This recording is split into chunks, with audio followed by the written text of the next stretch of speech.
बिस्मिल्लाहिर्रहमानिर्रहीम। तारीख़ इस्लाम के तमाम दोस्तों को मोहब्बतों भरा सलाम। मैं हूं मोहम्मद सलीम और आप देख रहे हैं तारीख़ इस्लाम चैनल। मोहतरम अजीज दोस्तों, अस्सलाम वालेकुम रहमतुल्लाहि व बारकातुहू। आज हम बात करेंगे कब्र की पहली रात में मुर्दे के साथ क्या होता है। एक रिवायत है जिसका खुलासा यह है कि रसूल अल्लाह सल्लल्लाहु अलैहि वसल्लम ने फरमाया कि बेशक जब तक बंदा मोमिन दुनिया से इंतकाल और आखिरत का सफर करने को होता है तो उसके पास फरिश्ते नुजूल फरमाते हैं, जिनके चेहरे हसीनो जमील और सूरज की तरह चमकते हुए होते हैं। उनके पास जन्नती कफन और जन्नत की खुशबू होती है।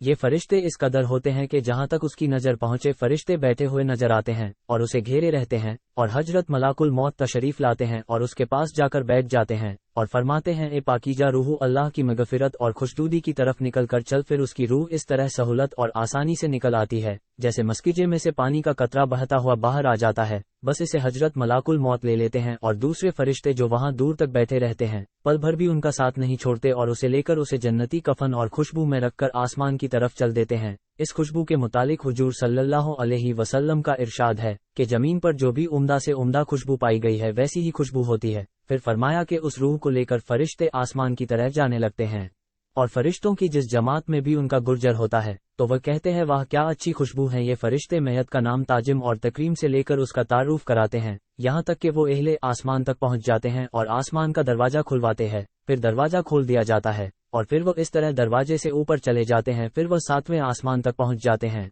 हर आसमान के फरिश्ते उसे दूसरे आसमान तक रुखसत करते हैं और जब 7वें आसमान तक पहुंच जाते हैं तो फिर अल्लाह का हुक्म होता है कि मेरे बंदे का नाम इल्लीन में लिख दो, और अब जमीन पर ही उसे लौटा रहा हूं और जमीन ही से कयामत के दिन उसे दोबारा जिंदा करूंगा। इसके बाद ये रूह जमीन पर वापस आ जाती है और फिर मैयत के जिस्म में दाखिल कर दी जाती है। इसके बाद 2 फरिश्ते कब्र में उसे बिठाकर उससे सवाल करते हैं कि तेरा रब कौन है, तेरा दिन क्या है, मोहम्मद मुस्तफ़ा सल्लल्लाहु अलैहि वसल्लम कौन थे। फिर वह उनके सही जवाब देता है तो फिर फरिश्ते कहते हैं, बेशक तू सही कहता है। इसके बाद अल्लाह की तरफ से निजा आती है कि मेरे बंदे के लिए जन्नत का फर्श बिछा दो, उसको जन्नत का लिबास पहना दो और उसके लिए जन्नत का दरवाजा खोल दो। जन्नत का दरवाजा खुलते ही रूह परवर हवा और खुशबू आने लगती है और कब्र को बहुत कुसाड़ा कर दिया जाता है और उसके बाद मैयत के नेक आमाल हसीन और खूबसूरत लोगों की शक्ल में आते हैं और मैयत को रफाकत का वादा करते हैं और खुशी की बशारत देते हैं। मोहतरम आजीज दोस्तों, अगर यह वीडियो पसंद आई हो तो वीडियो को लाइक करके चैनल को सब्सक्राइब करें। मिलते हैं नेक्स्ट वीडियो में, तब तक के लिए खुदा हाफिज।